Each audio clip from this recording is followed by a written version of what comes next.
After hearing years of bad reviews, I finally decided to give this game a try. Call of Duty games are generally short, and no matter how bad they are, there's usually some fun shooting involved. So I see them as a good break between more serious games that demand dozens of hours before the credits roll. I kept my expectations as low as possible, and the result was, well, interesting.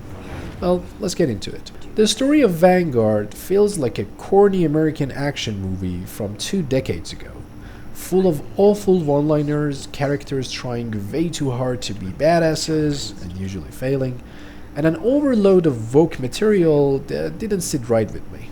I won't lie, there were a few genuinely cool moments, but they were too rare to make a real difference. That said, if you can look past all that, there are actually some enjoyable aspects to this game.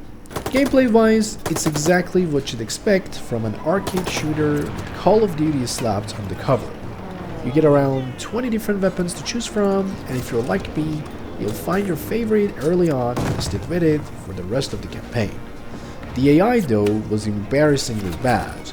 I played on hard and difficulty, and still 90% of the time enemies had no clue how to shoot me. It was frustrating because I expected more of a challenge.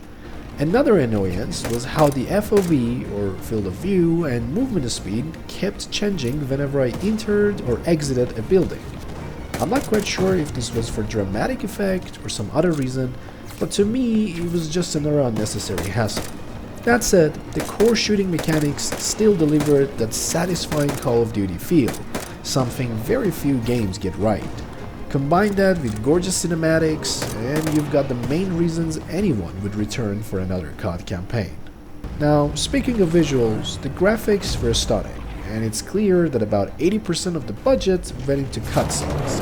While the campaign was painfully short, as expected from this series, a big chunk of it was dedicated to cinematics, which were at least fun to watch. So, how do I really feel about Call of Duty Vanguard?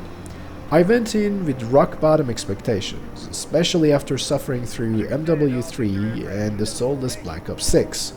And I got exactly what I wanted, a short, mindless break between two deep, time-consuming games. So, if you're looking for a memorable, thoroughly enjoyable experience, there are definitely better Call of Duty titles out there.